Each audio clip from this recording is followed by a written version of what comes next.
Hai semuanya, balik sama Arik. Selamat datang di bagian kelima series operating system.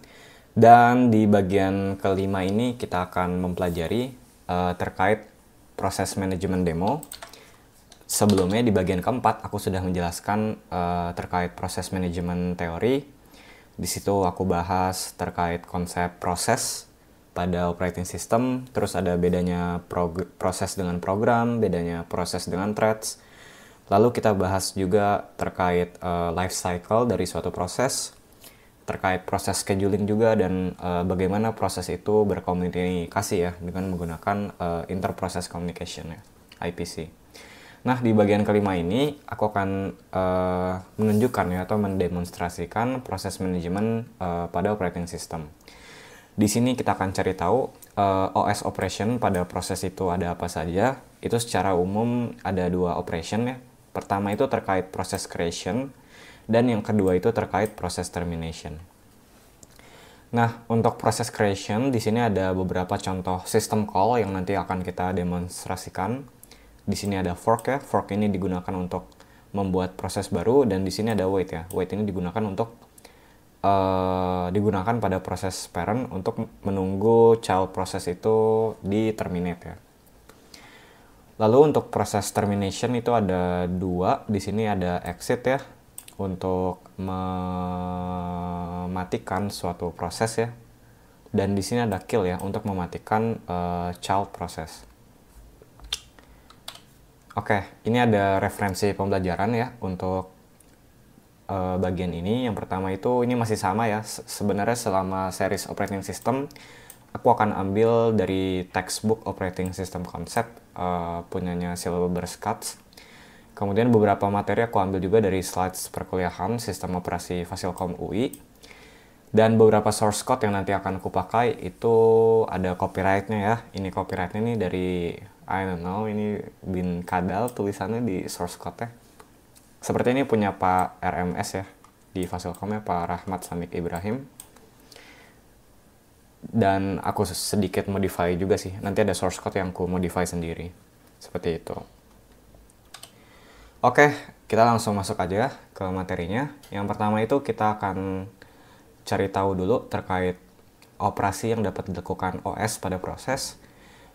Sistem operasi itu harus menyediakan mekanisme untuk proses creation dan proses termination. Pembuatan dan penghentian proses itu adalah dua mekanisme fundamental yang harus disediakan oleh sistem operasi untuk memastikan bahwa proses itu dapat dijalankan dan dikelola dengan baik. Dengan menyediakan cara yang efisien untuk create, track, dan terminate suatu proses, sistem operasi itu memungkinkan komputer untuk menjalankan beberapa tugas secara bersamaan, memastikan penggunaan resource yang optimal, dan menjaga kestabilan sistem. Nah, pada proses creation, parent proses itu akan membuat child process, kemudian child process ini umumnya akan membuat child process lain sehingga terbentuklah tree of process. Secara umum, proses itu akan diidentifikasi dan dikelola berdasarkan PID ya, atau process identifier. Dan proses creation ini bisa dibilang tahapan awal ya dari life cycle suatu proses, dan ini diinitiate oleh si operating system. Nah, di sini ada beberapa option terkait resource sharing dan execution antara parent process dengan child process. Untuk resource sharing itu, parent dan child process itu bisa saling membagikan semua resource, atau children ini hanya mendapatkan subset ya dari parent resource, tidak semuanya. Atau parent dan child process itu tidak saling membagikan resource. Nah, untuk execution-nya itu, parent dan child process itu bisa dieksekusi secara concurrent ya, atau secara berbarengan. Atau parent itu bisa menunggu hingga child process itu di terminate ya. Nah, di sini nanti ada sistem call yang terlibat, itu namanya wait.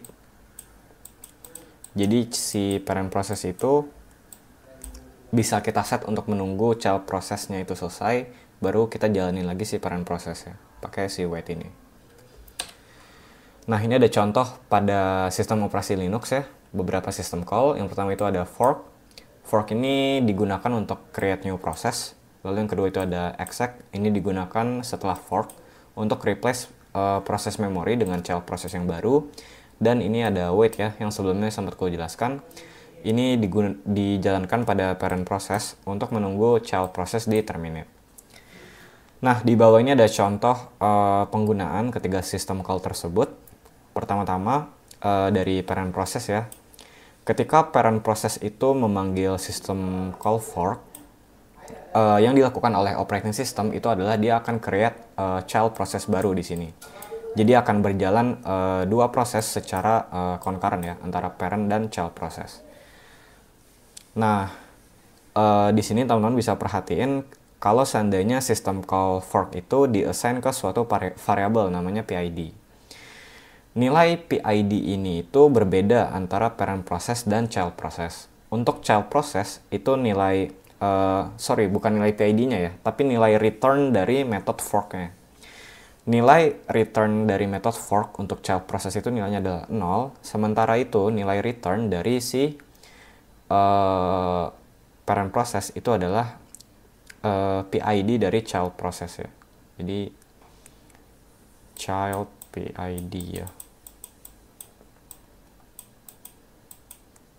Biasanya kalau kita analogikan PID si parentnya itu N, child PID-nya itu biasanya N plus 1 gitu ya. Seperti itu. Makanya di sini bisa kita assign nih, kalau kita ingin menjalankan suatu statement pada parent prosesnya saja, itu kita state aja, kita bikin if PID-nya lebih besar dari 0 gitu ya. Nah, di sini si parent itu dia mengeksekusi statement wait.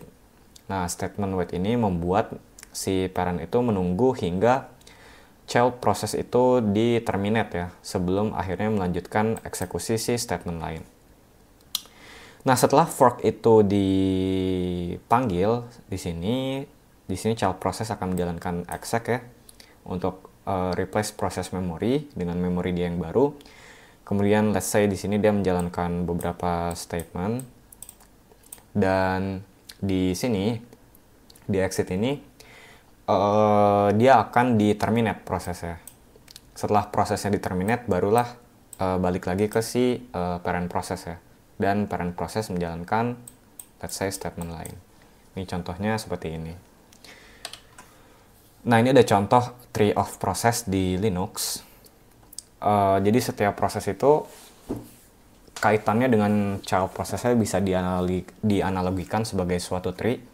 Ini pertama, let's say di sini startnya dari sistem D.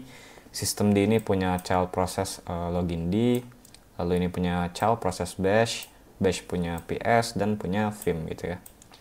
Dan masing-masing kalau teman-teman perhatiin di sini setiap proses punya PID yang unik ya satu sama lain. Seperti itu. Nah, berikutnya aku akan coba demonstrasikan. Ini ada source code yang menggunakan sistem call fork sama sleep. Mungkin source code ini ditulis dalam bahasa C ya, karena kita kalau mau manggil sistem call-nya Linux itu biasanya pakai C. Dan kita akan eksekusi si code ini di VirtualBox yang sebelumnya sudah kita install Ubuntu ya, Linux Ubuntu. Jadi nanti akan kita execute di situ. Mungkin akan ku jelasin sedikit ya terkait code-nya. Pertama-tama di sini kita create suatu variable namanya im yang isinya itu string parent. Kemudian di sini kita akan melakukan print PID dari proses ini, kemudian kita print parent PID, lalu kita print string yang sebelumnya disimpan ya, si im ini ya, di start sini. Nah, get PID sama get PPID ini ada library-nya, jadi di atas itu kita import library dan bisa kita tinggal panggil aja sebenarnya metode di sini ya, untuk ngedapetin PID dari proses ini dan parent PID-nya ya. Oke, nah kalau teman-teman perhatiin di sini program itu memanggil system call fork di block if ini ya. Jadi dia panggil fork di sini, lalu dia menjalankan sleep sama print. Ketika fork itu dipanggil di sini, itu yang terjadi adalah akan terbuat child process yang akan menjalankan statement yang sama ya. Jadi bisa dibilang dari if sini sampai selesai itu akan jalan dua proses gitu ya, secara concurrent, si parent dan si child. Karena kita create if di sini, kita cek nilai return value-nya itu lebih besar dari 0, itu sama kayak yang di sini ya. Kita bikin if nih, ibaratnya di sininya.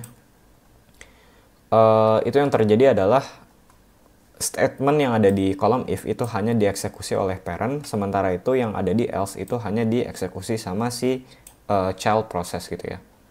Jadi child process eksekusi si else, kalau if itu hanya si parent. Nah, bagaimana dengan statement lain yang di luar if sama else? Contohnya di sini kalau teman-teman perhatiin ini ada print stop ya di sini. Stop ini kan di luar if sama else. Nah, ini akan dieksekusi oleh kedua proses. Jadi ya bakal ada dua kali print stop, harusnya seperti itu. Nah, mungkin sebelum aku lanjut, kalian boleh coba drop di komen kira-kira apa sih output dari program ini ya. Di sini ada slipnya, di sini ada printnya. Oke. Sebelum aku bahas, kalian boleh coba tebak-tebak dulu kira-kira outputnya seperti apa. Dan di bagian ini akan aku coba jelaskan outputnya ya. Nah, di sini ada beberapa proses ya. Kita bisa bilang parent proses dari OS ya. Let's say ini adalah PID-nya nih, XXXX. Lalu kita akan namakan PID proses ini ya. Itu disebutnya parent, kita sebut aja dia variable n. Dan si child itu setelah kita melakukan fork ya, kita sebutnya n+1. Karena biasanya seperti itu nilainya. Nah, ketika kita panggil if di sini, operating system akan membuat child process. Nah, jadi akan terbuat child process di sini ya. Ada proses baru. Nilai fork dari child process itu adalah 0 dan nilai fork dari PID nilai fork dari parent process itu adalah PID anaknya ya, which is itu nilainya n+1. Jadi kalau kita bikin lebih besar dari 0, itu akan yang dijalankan si if-nya ya. Jadi bisa dibilang blok if itu yang atas dan blok else itu yang bawah ya, akan dijalankan yang bawah. Nah, di sini di blok if-nya, sistem itu melakukan sleep nih selama 1 detik di parent process. Sebagai informasi, 1 detik itu adalah waktu yang cukup lama ya untuk menjalankan suatu statement. Jadi kalau parent ini di sleep selama 1 detik, dan ini kan jalannya berbarengan ya antara parent dan child, artinya sistem itu akan mengeksekusi statement ini terlebih dahulu dan eksekusi si stop ya. Jadi kita cek point printnya itu ada di mana aja. Pertama itu ada di start, di sini ada evo, ada else dan ada stop ya. Start ini akan dieksekusi pertama karena di sini belum ada concurrency. Jadi harusnya start itu ada di sini ya. Let's say kita tulis ini print start. Nah, ini urutan satunya di sini.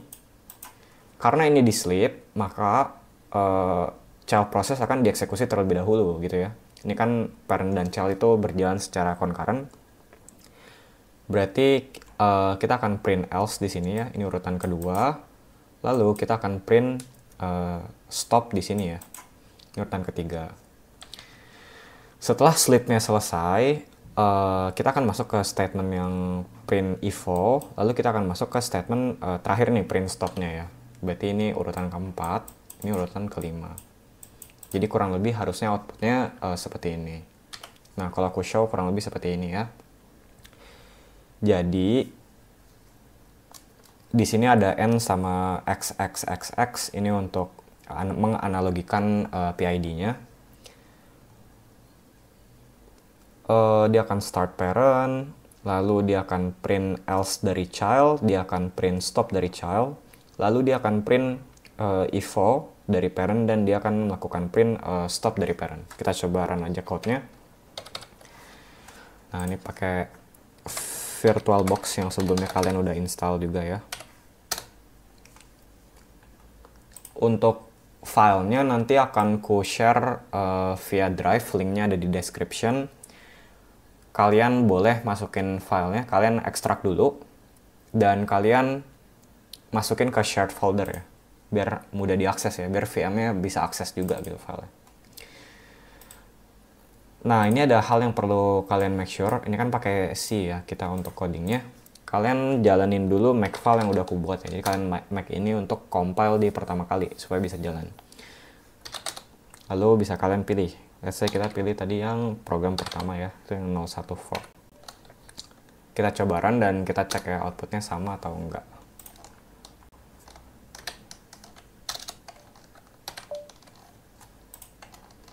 Oke, ini dia. Kalau teman-teman perhatiin, ini kita print start ini yang pertama tadi jalan, dan bisa perhatiin di sini nilai n-nya itu adalah 4106 ya nilainya ya, nilai n-nya 4106.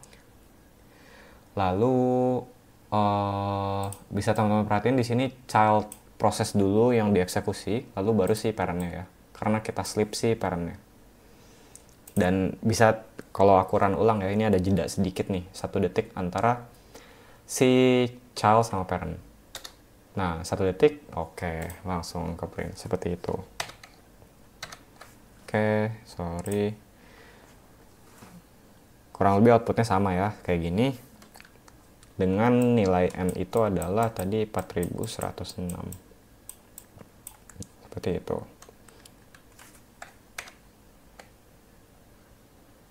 Oke, ini n-nya berubah lagi jadi 4108. Ya, bisa disesuaikan. Oke, itu terkait fork ya tadi. Nah, yang kedua ini masih sama, terkait fork sama sleep, tapi bedanya kita taruh sleepnya itu di si child process. Jadi yang sebelumnya itu kita taruh sleepnya di atas sini, di block if, sekarang kita pindahin ke else. Kalian boleh coba drop di komen dan pause videonya untuk figure out kira-kira apa sih output dari program ini. Oke, di next slide akan ku jelaskan outputnya.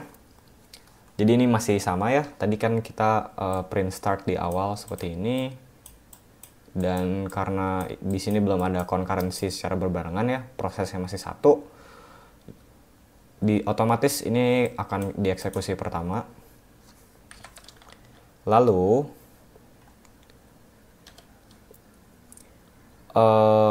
di sini akan ada beberapa statement yang dieksekusi ya. Untuk si parent-nya dia akan lanjut eksekusi, dan untuk si child process ya dia akan ada sleep di sini ya.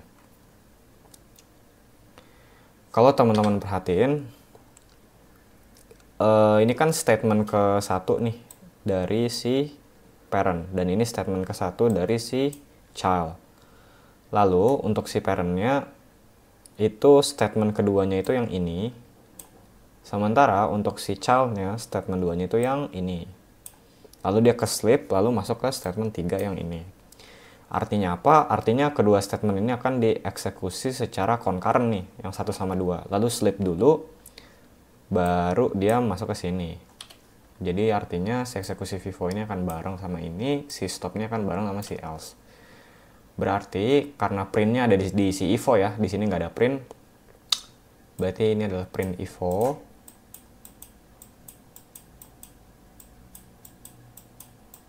Ini urutan yang kedua.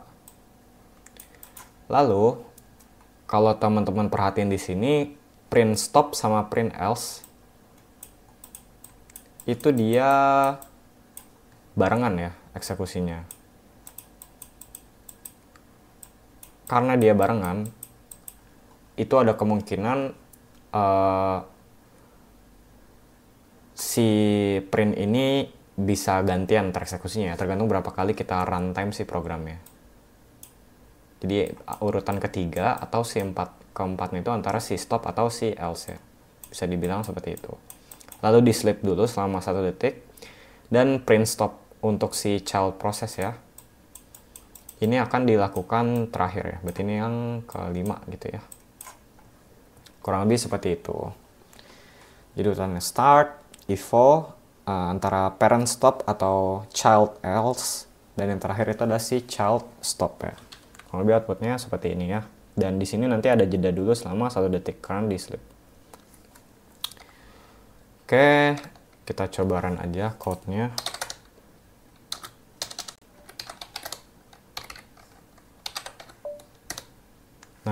Nah, bisa teman-teman perhatiin di sini pada runtime pertama itu yang dieksekusi pertama itu si stop, tapi perlu teman-teman notice kedua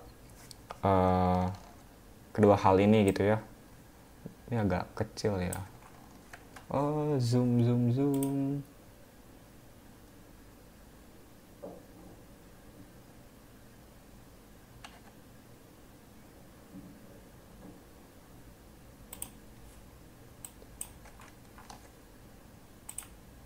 Oke, di sini bisa.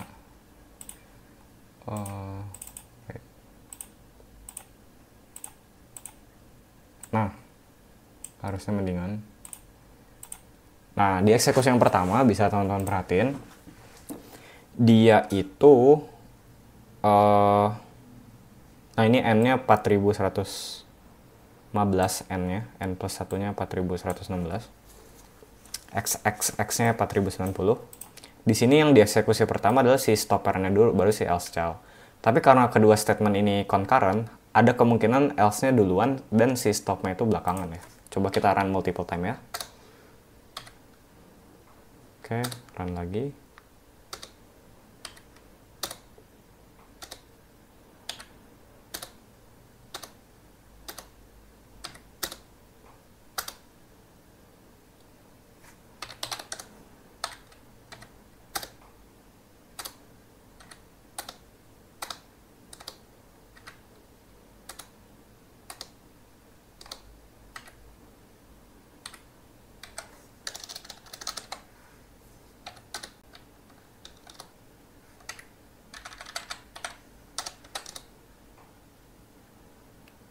Oke, ini kebetulan si stopnya bareng terus, tapi harusnya dia concurrent sih. Cuma kebetulan dia dieksekusi terus ya. Oke. Next, kita lanjut ke source code yang ketiga. Ini kita akan coba demonstrasikan sistem call wait.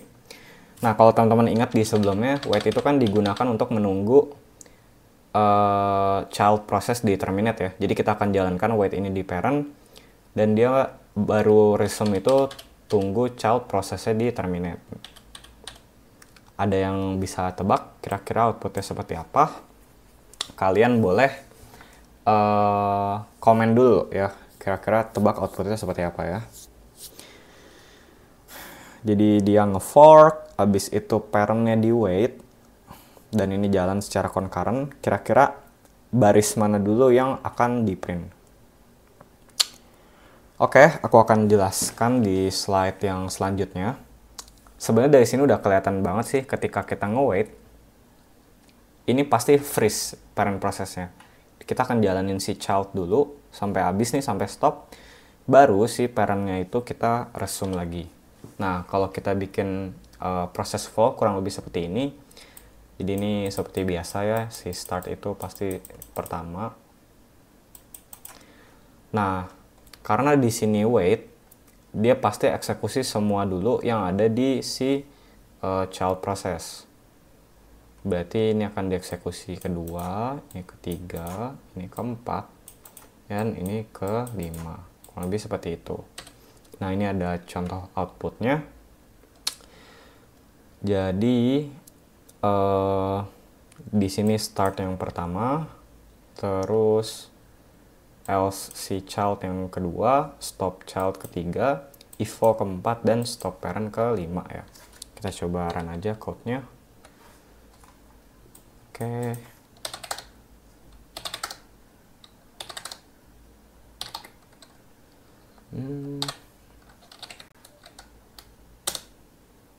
Oke, kalau teman-teman perhatiin, dari start itu dia langsung lanjut ke child ya, setelah proses fork dilakukan. Baru parentnya itu dieksekusi terakhir. Oke, itu terkait penggunaan wait ya. Nah, next kita akan bahas mengenai proses termination. Pada umumnya, setelah last statement dari suatu proses tereksekusi, proses itu akan meminta operating system untuk menghapus dirinya sendiri melalui exit ya, melalui exit system call. Nah, ketika exit dipanggil, proses itu akan return status data ke parent via wait ya. Dan system call dan OS itu akan diallocate proses resource. Jadi akan mengembalikan resource yang sebelumnya digunakan oleh proses tersebut. Jika suatu proses itu di-terminate, maka seluruh child process dari proses tersebut akan di-terminate juga. Hal ini disebut dengan cascading termination. Nah, kalau teman-teman ingat tree of process yang sebelumnya ya, yang ini, jika suatu proses nih, let's say di login D ini kita terminate, itu semua child process yang di bawahnya dia itu akan otomatis ke terminate juga ya. Jadi kalau kita kill PID-nya si login D, proses-proses lain juga akan kena kill juga PID-nya, seperti itu. Ini disebutnya cascading termination.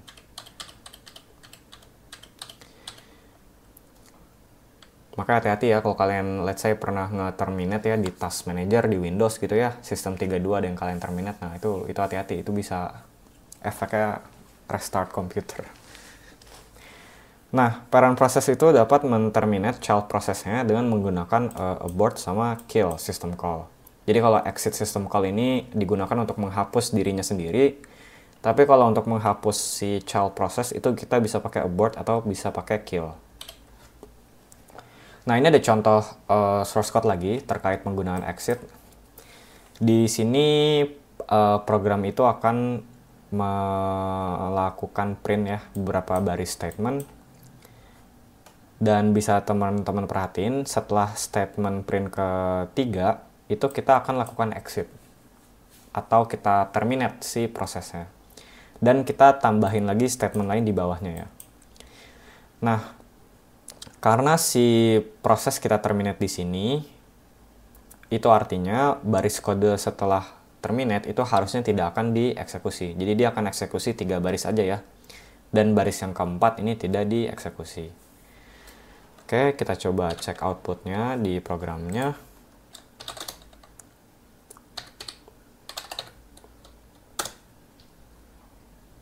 Sorry.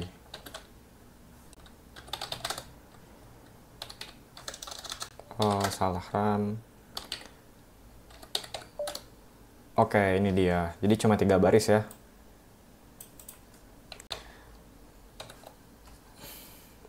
Yang ini tidak dieksekusi nih, baris keempat.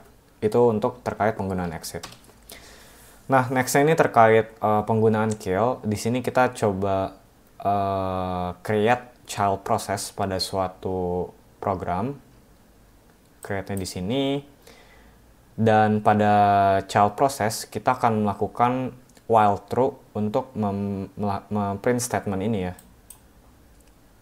Dan kita sleep sama 1 detik. Jadi bisa dibilang let's say 1 detik sekali si proses ini akan melakukan print ya. Jadi 1 detik child prosesnya akan print.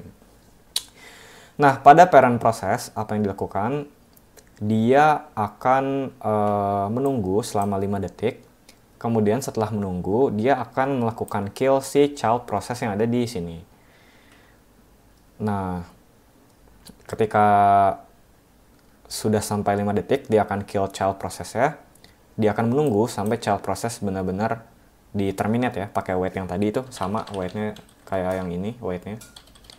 Dan kalau sudah di-terminate, baru dia bikin state bahwa prosesnya itu udah dihentikan.